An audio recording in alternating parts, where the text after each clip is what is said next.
Trudeau is a coward who should be embarrassed that his behavior these days is more reminiscent of a third world dictator than a first world leader. His ego is leading Canada down a road of economic ruin that is going to take generations to recover from. This recent by-election loss shows that Canadians are done with Trudeau, and he is going to grasp onto power with his grubby little digits until he is taken out of office through the next election next year. Guess what? Canadians are done with you, Trudeau. Step down, do what's right for Canada. In today's Economic Week, we are continuing to talk about some of the concepts that we've gone over on this channel and some new things because it is so important to see what Trudeau has done to Canada. I found another video that laid this all out to show how much he is destroying Canada and how long this damage could last. Let's get into it. October 19th, 2015, election night in Canada. Dissatisfied with the direction of the country, record numbers of Canadians came out to vote. The result? Justin Trudeau is elected Prime Minister of Canada. With a large crowd cheering his name, Trudeau had one simple message. It's time for a change in this country, my friends. A real change. Oh yeah, what happened to Wilson Raybould Trudeau? What's she been up to? And it's hilarious to think like people were unhappy in Canada in 2015 when the standard of living, the cost of living, everything is so much worse. And Harper was just having the first federal surplus around that time. And to see where we are, it's just like reminiscing is crazy. Canadians across the country were excited and energized. They believed in a bright future for Canada. The government would build more homes, make life more affordable, and usher Canada into a golden age. The Canadian dream.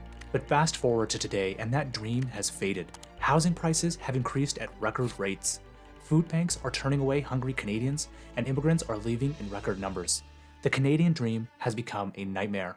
Quality, high-skilled immigrants are leaving in record numbers. We are still getting the, rejects from other nations who can't get into other places are still coming into Canada. They're scamming our system. And of course, as we know, immigration was never a problem in Canada 50 years ago, 30 years ago, 20 years ago. It's only been the recent immigrants who've really been showing that we're not getting the best. This is the dark side of Canada.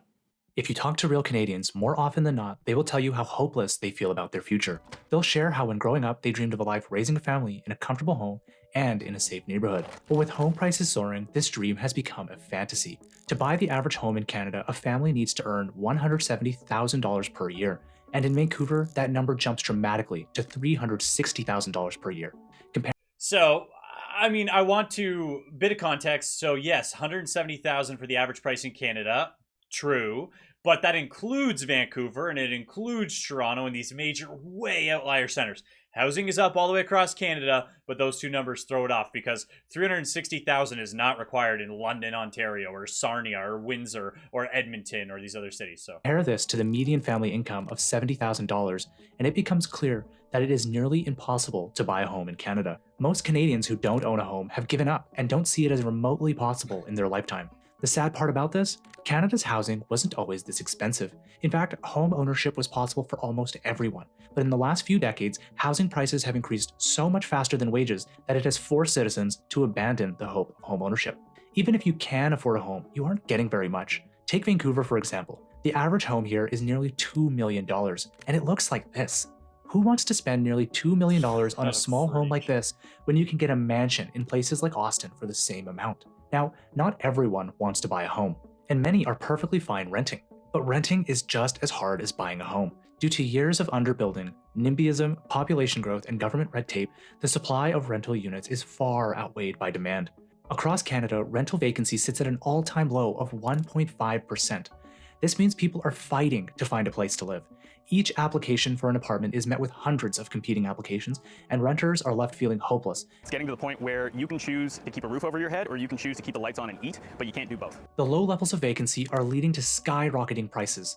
Landlords realize that renters have few options, and therefore they continue to raise rents to extract maximum value. All right, I don't know if I agree with that part, that it's just landlords trying to increase rent at the expense of tenants. Anecdotally, you know, if you guys are regular watchers, you know I'm a real estate agent. I'm also a real estate investor. We're seeing demand in rents start to fall. Again, this is anecdotal, but we're just, if you post a place to rent right now, you're not seeing that same level of 100 applications. You might get 7 or 8 applications, and then you don't have people who are interested in the units. Like, it's really slowed substantially. Our landlord increased our rent by $7,000 per month. The outcome? That landlord was taking advantage. They didn't expect them to pay that. They just wanted them out. Rents continue to rise uncontrollably and will do so for years to come. For example, the average one-bedroom apartment in Toronto and Vancouver is nearly $3,000. After taxes and rent, Canadians barely have enough money to make ends meet. People are skipping meals, taking up multiple jobs, living in their cars, and more. Debt has become an absolute necessity to make ends meet, and Canada now has the 3rd highest household debt to GDP ratio on Earth. All of this is compounded by the inability of the government to help. In fact, many would argue that the government is making life much harder for Canadians. The problem with housing affordability is a combination of federal and local government policies and inaction. On a federal level, Prime Minister Justin Trudeau has overseen the largest increase in Canadian real estate prices in history. Much of this is due to his immigration policy. Since 2016, the government has admitted nearly 3 million immigrants into the country. That is a record and 40% higher per year than the last few decades. To make matters worse, psychotic levels. There are over 1 million foreign students in the country. By increasing the population so significantly in such a short period of time, the government has squeezed an already underbuilt housing market. It is simple economics. Increasing demand without increasing supply causes prices to go up. Furthermore, most immigrants are looking for entry-level homes and apartments, placing a disproportionate amount of pressure on average and young Canadians who are looking for a starter property. For example, many students at UBC can no longer find housing and now live in vans and parking lots to survive. I have to wait, I guess, more than a year to get a housing on campus in UBC. One student even flies from a different city because it's cheaper than rent. Rooming houses are also commonplace across the country, where landlords squeeze 5 students into one bedroom to maximize profits. Really interesting. I don't know if you guys saw, but the inflation was up this month, shelter being another huge cost. We know that immigrants are a direct relation to that because it's huge when it comes to demand for units and houses and all of these other things. So the irony being, we're not investing in Canada because we have these immigration levels that are hiding our numbers. And then on top of that, it's making our inflation worse, which means we can't cut rates, which is going to make our economy even worse too. So, you know, whoever takes over after Trudeau, probably Pierre, he's got a big job of some deportations to do. Immigration isn't the only reason for rising prices though, and it's easy for folks to point the finger, but Canada has underinvested in housing for decades. In fact, CIBC estimates that Canada needs 5 million more homes by 2030 to achieve affordability targets. Developers agree this is impossible. Of course, you can't flick the switch overnight to build homes, and in Canada, local governments have shown an unwillingness to invest in housing. For one, citizens who own homes are often against development, as it would lower the value of their properties. Permit approvals are hard to get, and NIMBYism challenges most large developments. Elected officials know this, and therefore don't push hard for housing to avoid losing an election. Furthermore, each city and province levies a multitude of taxes that drive the cost and timeline for development. In some cities, this can add over 20% to the cost of a home, and this cost is directly passed on to consumers by developers. A part of the reason Yeah, and that's the thing that other people don't understand. Like, you know, you see all these things, oh, it's these greedy developers and all that. And it's like, listen, they're obviously trying to maximize profits. They're not going to starve anytime soon. I'm not defending the developers. However, the point is, these cities, some of these development fees are getting into the 6 figures. I've seen 115,000, 118,000. That obviously is getting passed on to the consumer. So when you have a base land cost of a couple $100,000, which is, you know, high, and then you add on the development fees of 115,000, that gets passed on, and then you have to build on top of that. How are they supposed to build any level of affordable homes? reason taxes and red tape continue to increase is the government is growing faster than the population. From 2020 to 2023, the BC government grew by 23%. Compare this to the private sector, which grew by only 1%. This explosive job growth requires more taxes. A similar pattern can be seen in the federal government, which has added nearly $20 billion a year in costs since 2015. And the final nail in the coffin for housing affordability? Foreign investment. Canada is an extremely attractive and safe place to invest your money, but it also happens to be one of the easiest places in the OECD to launder money. Another bombshell in the ongoing money laundering scandal in BC. A report commissioned by the government agreed and concluded that significant amounts of black market money was buying and selling properties in Canada, especially Vancouver. Vancouver, and Toronto. But what has the government done to stop this? Nothing. Money laundering encouraged it. And I don't want to miss the point that they said there about the government spending and all those jobs, because I've really dug into that, because the damage that Trudeau is doing with his federal spending of just all these public sector jobs. And it's not just, honestly, it's happening at the provincial level and everywhere. Just every public sector job is an unproductive job that is not going to help Canada grow or get out of debt, because we are using debt to spend and pay for those jobs. So I don't want to lose that part. And then also, if you guys saw my other video when we talked about the money laundering, there's estimates that up to 5% of Canada's GDP could be from foreign money laundering. Laundering is just as easy as ever. Now, housing is just one component of this nightmare. What about everyday costs Canadians face? Canada saw food prices rise by over 10% since 2022, leading nearly 2 million Canadians to visit food banks in March of 2023. It's got to be higher than that. A record high and double the 2019 levels. One of the reasons Canadian food prices are so high is the lack of competition. But grocery chain profits are not the reason for food inflation. A handful of companies own nearly 80% market share. The government has historically done nothing to prevent food industry consolidation, which has led to a highly concentrated market that is able to extract maximum profits. The worst example of this is bread, which is dominated by only 2 players. Not only this, but the government has assisted in increasing food prices in Canada by protecting the poultry, egg, and dairy industries. This alone costs the average Canadian family nearly $450 per year. That could be the difference between making rent or not. The federal plan puts a price on pollution that brings down emissions, and it spurs innovation and the kind of investments in emissions reduction that we need, while at the same time putting more money in the pockets of Canadians. This story of government policies leading to higher prices is nothing new. For example, the government introduced a carbon tax which makes the cost of gas and heating more expensive than ever. Canadians spend more on gas than any other G7 country by a long shot. We also basically have the biggest oil and gas reserves out of any country by a long shot. Not any country in the OECD. But the point is, we have access to these resources, and ours is the most expensive in the world because we stopped investing in our oil and gas sector when we should have the refineries here in Canada. We should be the producers. We should be the ones absolutely printing money with that. Instead, we are not investing, making it less productive. We send it down to the States for them to refine. They make more money on it. And then we pay carbon tax on it. It's psychotic. And again, this is Trudeau's work. The carbon tax has been met with significant pushback from citizens and politicians. In fact, Liberal MPs have spoken out against the carbon tax as the number of complaints from constituents has risen dramatically. Buy the shirt if you want to. In the Atlantic provinces, when citizens could no longer bear the cost of the carbon tax given the use of expensive and very dirty fuel oil. The Liberal government conceded and dropped the tax in an effort to not lose support.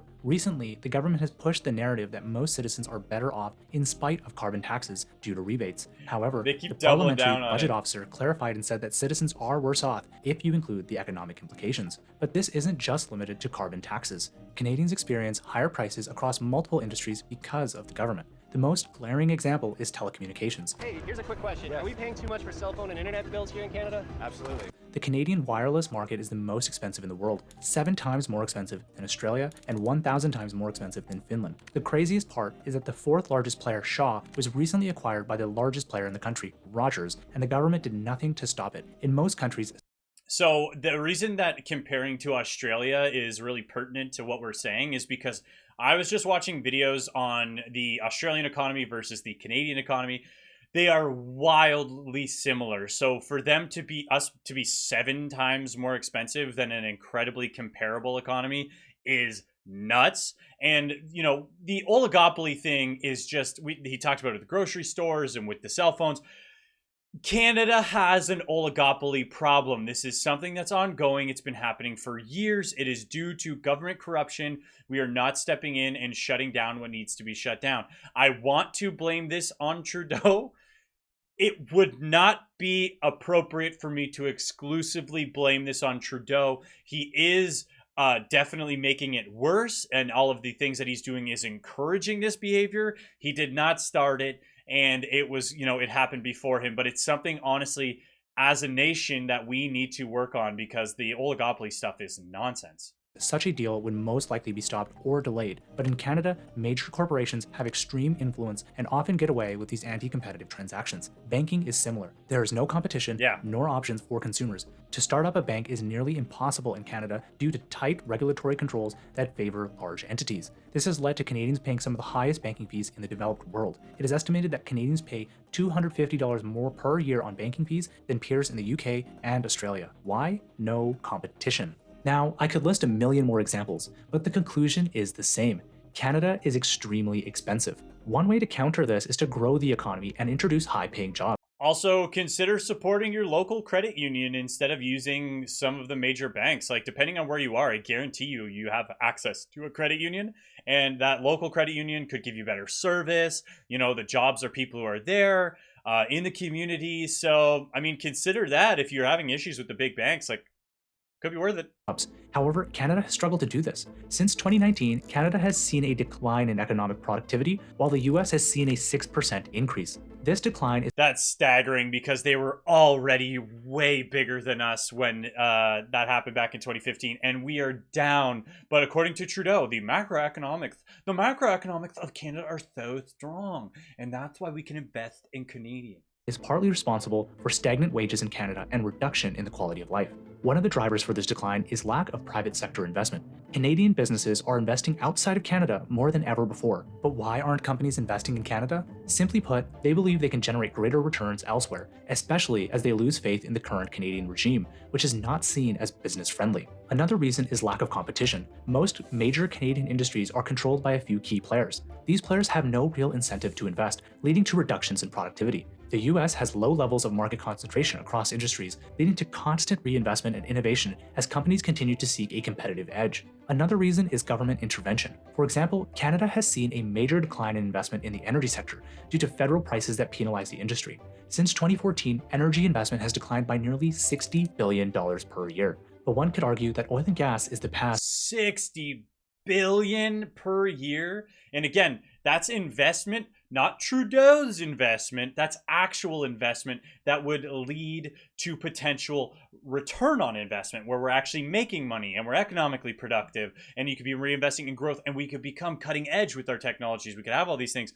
But no, it decides to get it into other countries. Guys, I'm in a bad mood today. I apologize if I'm sassy or just not having it. The St. Paul's election and all of the Trudeau stuff, him holding on, I'm angry. And Canada should focus on future-proofing its economy, which is absolutely fair. However, since 2016, GDP derived from technology companies has only grown with inflation, meaning it hasn't really grown at all. All efforts by the government to incentivize industrial investment have failed, but this is not simply limited to large businesses and money outflow. Canada is seeing an exodus of startups and top talent like never before. Each year, 7% of Canadians go south of the border searching for opportunity. I think he meant 0.7 there. 7% would be crazy. I think that he had to. It said 0.7. There's no way that 7% would be nuts. And why wouldn't they? Jobs pay more, cost of living is lower, and the US is much more dynamic. The loser in this scenario is not the government, but hard-working Canadians whose lives continue to become more difficult. As productivity continues to decline, the central bank will have less leeway to maintain lower interest rates,